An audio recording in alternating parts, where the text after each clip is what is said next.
ជំរាបសួរលោកអ្នកបងប្អូនទាំងអស់គ្នាដែលជាកូនស្គួនភ្ងារបស់ព្រះយេស៊ូវថ្ងៃនេះយើងនឹងរៀនមេរៀនមួយជាមួយគ្នាពីព្រះមហាក្សត្រដែលយើងមករកយើងហើយនៅក្នុងព្រះគម្ពីរម៉ាថាយចំពោះ21ខ1ដល់ខ11នៅក្នុងសប្តាហ៍នេះពួកជំនុំលើពិភពលោកគេនាំគ្នាប្រពៃពិធីបុណ្យមួយដែលថាបុណ្យ Palm Sunday គឺជាថ្ងៃដែលព្រះយេស៊ូវទ្រង់យាងចូលក្រុងយេរូសាឡិមក្នុងនាមព្រះអង្គជាស្ដេចព្រឹត្តិការណ៍នេះគឺជាការចាប់ផ្ដើមនៃសប្តាហ៍ដ៏បរិសុទ្ធហើយការនេះដែរនាំទៅដល់ការឆ្កាងនិងការរស់ឡើងវិញរបស់ព្រះយេស៊ូវចូលយើងបើកចិត្តរបស់យើងចំពោះព្រះជាសារបំផុសព្រះម្ចាស់ដែលមានសម្រាប់យើងនៅថ្ងៃនេះក្នុងនាមព្រះមហាក្សត្រដែលយើងចូលមកមេរៀននេះយើងមើលអំពីចំណុចទី4ទី1យើងមើលអំពីការយើងចូលដ៏មានជ័យជំនះទី2យើងមើលពីសញ្ញាសម្គាល់សំខាន់នៃសត្វលាទី3យើងមើលអំពីការឆ្លើយតបរបស់ប្រជារាស្ត្រទ្រង់ហើយចំណុចទី4យើងនឹងរៀនជាមួយគ្នាពីការអនុវត្តមួយចំនួនដែរខ្ញុំសូមការអនុញ្ញាតពីពុកម៉ែបងប្អូនប្រុសស្រីទាំងអស់នឹងអានព្រះគម្ពីរម៉ាថាយចំពោះ21ខ1ដល់ខ11គ្រាបានមកជិតក្រុងយេរូសាឡិមហើយដល់ភូមិបេតផាសេខាងភ្នំដើមអូលីវនោះព្រះយេស៊ូវទ្រង់ចាត់សិស្ស2នាក់ឲ្យទៅដោយព្រះបន្ទូលថាចូលទៅឯភូមិខាងមុខនោះអ្នកនឹងឃើញមេលាមួយគេចងទុកនិងកូនវានៅជាមួយគ្នាចូលស្រាយដឹកនាំវាមកឯខ្ញុំបើអ្នកណាសួរថាអ្វីនោះត្រូវឆ្លើយថាព្រះម្ចាស់ទ្រង់ត្រូវការនឹងវារួចគេនឹងឲ្យវាមកហើយការទាំងនេះកាត់មកដើម្បីឲ្យបានសម្រេចតាមទំនាយដែលហោរាបានទាយទុកមកថាចូលប្រាប់កូនស្រីស៊ីយ៉ូនថាមើលស្ដេចនៃនាងទ្រង់យាងមកឯនាងទ្រង់សុភាពហើយគង់លើសត្វលាគឺជាលាជំទង់ដែលជាកូនរបស់មេលាសិស្សនោះក៏ទៅធ្វើតាមបង្គាប់ព្រះយេស៊ូវហើយនាំមេលានិងកូនវាមករួចក្រាលខ្លួនលើខ្នងថ្វាយទ្រង់គង់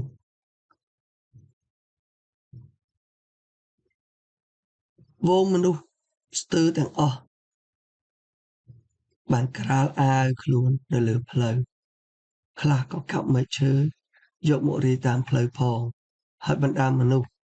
ដែលបានដើរហែហមបុកក្រោយគេស្រែកឡើងថាហូសាណាដល់ព្រះវង្សលួងដាវីតព្រះអង្គដែលយាងមក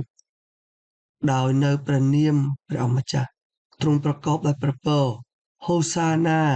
នៅស្ថានដ៏ខ្ពស់បំផុតរួចការទ្រង់យាងចូលមកក្នុងក្រុងយេរូសាឡិមហើយនោះកើតមានសេចក្តីជ្រួលជ្រើមពេញក្នុងទីក្រុងហើយគេសួរថាលោកនេះជាអ្នកណាវងមនុស្សឆ្លើយឡើងថានេះគឺជាហោរាយេស៊ូវដែលមកពីភូមិណាសារ៉េតស្រុកកាលីលេចំណុចទី1ដែលយើងរៀនជាមួយនឹងគ្នាការយាងចូលដ៏មានជ័យជំនះនៅក្នុងចំណុចនេះយើងឃើញព្រះយេស៊ូវយាងចូលក្រុងយេរូសាឡិមគង់លើសត្វលាដែលជាការសម្រេចតាមទំនាយ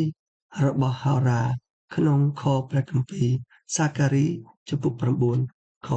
9ហើយដែលព្រះគម្ពីរនោះបានចែងថាកូនស្រីស៊ីយ៉ូនហើយចូលរីករាយជាខ្លាំងឡើងកូនស្រីក្រុងយេរូសាឡិមហើយ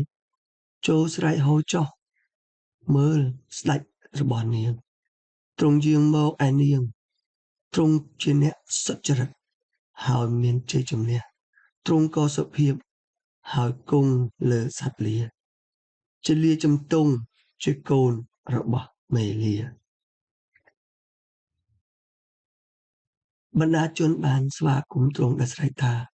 ហូសាណាដែលពាក្យនេះមានន័យថា សង្គ្រោះយើងពួកគេបានទទួលស្គាល់ទ្រង់ថាជាស្ដេចរបស់ពួកគេប៉ុន្តែការយល់ដឹងរបស់ពួកគេអំពីការគ្រប់គ្រងរបស់ទ្រង់នៅមានកម្រិតនៅឡើយពួកគេរំពឹងថានឹងមានអ្នកមកសង្គ្រោះខាងនយោបាយជាអ្នកដែលរំដោះពួកគេឲ្យរួចពីការជិះជាន់សង្កត់សង្កិនរបស់អធិរាជរ៉ូមការនេះក៏រំលឹកលោកអ្នកបងប្អូនហើយនឹងខ្ញុំដែរថាពេលខ្លះយើងក៏មានការរំពឹងរបស់យើងលើព្រះយេស៊ូវនៅមានកម្រិតដែរយើងប្រហែលជាស្វែងរកទ្រង់សម្រាប់តែតម្រូវការភ្លាមរបស់យើងតែប៉ុណ្ណោះប៉ុន្តែទ្រង់បានយាងមកដើម្បីនឹងផ្ដល់ឲ្យយើងលើសពីនោះទៅទៀតដូចជាព្រះអង្គផ្ដល់ឲ្យយើងនៅសេរីភាពខាងឯវិញ្ញាណហើយប្រទានឲ្យយើងនៅជីវិតអស់កលជានិច្ចចំណុចទី2ដែលយើងរៀនជាមួយគ្នាជាសញ្ញាសម្គាល់សំខាន់នៃសត្វលាព្រះយេស៊ូវបានជ្រើសរើសជិះសត្វលាដែលជានិមិត្តរូបនៃសន្តិភាពជាជាងការដែលព្រះអង្គទ្រង់ជិះសេះហើយដែលខ្សេះនោះហើយជានិមិត្តរូបនៃសង្គ្រាមទៅវិញទេទង្វើនេះបង្ហាញថារាជាណាចក្ររបស់ទ្រង់មិនមែនជារបស់ពិភពលោកនេះទេទ្រង់បានមកដើម្បីនាំនៅសន្តិភាពមិនមែនសម្រាប់តែប្រជាជាតិអ៊ីស្រាអែលតែប៉ុណ្ណោះទេ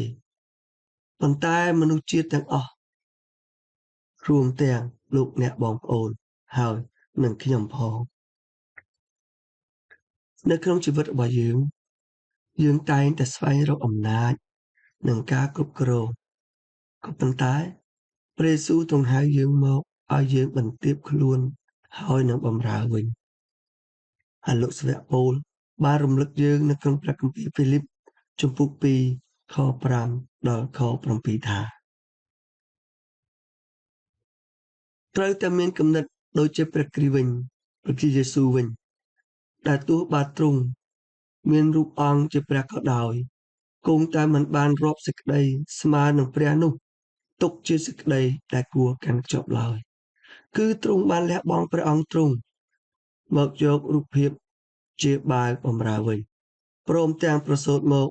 មានរូបជាមនុស្សផង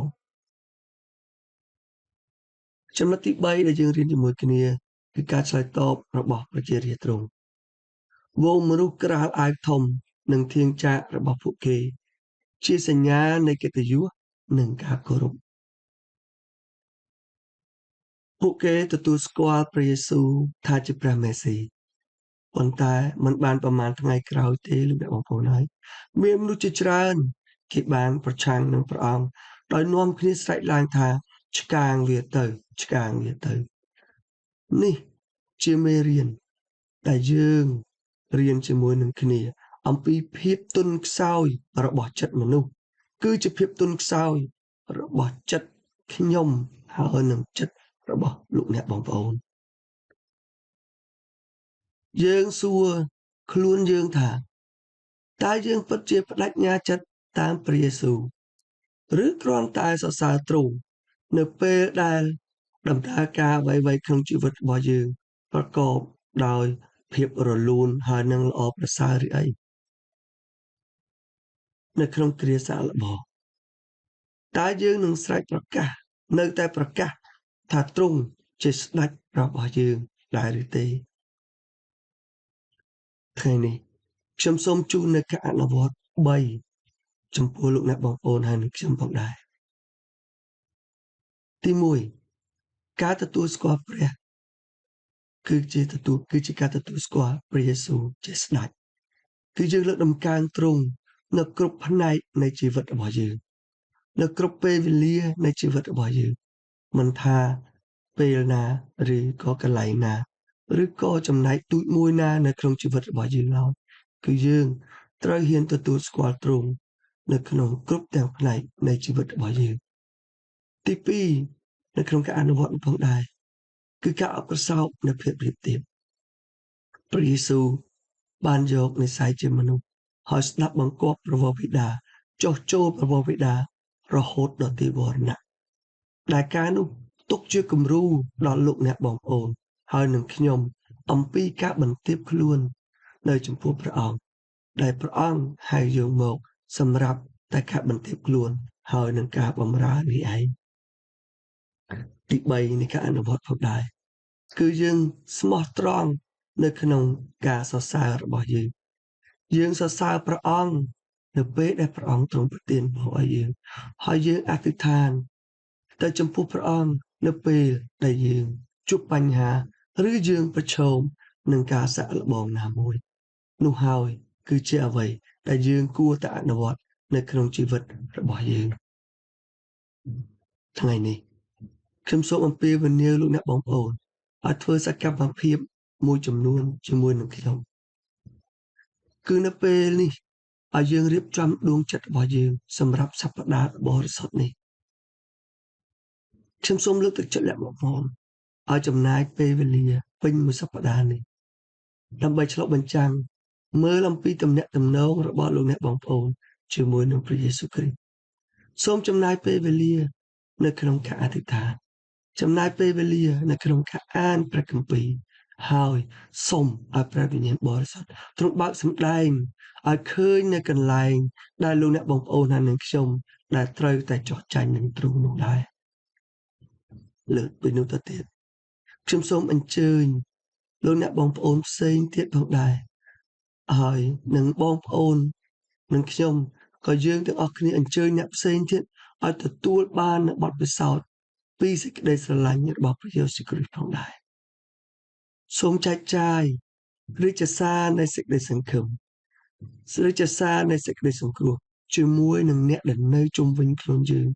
ដូចជាវងមនុស្សគេបានប្រកាសពីព្រះនាមព្រះយេស៊ូវផងដែរលោកអ្នកបងប្អូនដែរជួយយើងអធិដ្ឋានជាមួយនឹងគ្នាសូមសម្រុំចិត្តអធិដ្ឋានជាមួយនឹងខ្ញុំព្រះបិតាដែលគង់នៅឋានសួគ៌យើងខ្ញុំសូមអរព្រះគុណដល់ទ្រង់សម្រាប់ការដែលបញ្ជូនព្រះវត្រាមកព្រះនាមព្រះយេស៊ូវឲ្យមកធ្វើជាស្ដេចរបស់យើងខ្ញុំសូមជួយយើងខ្ញុំឲ្យស្គាល់ទ្រង់ក្នុងជីវិតរបស់យើងហើយយើងខ្ញុំធ្វើតាមគំរូរបស់ទ្រង់អំពីការ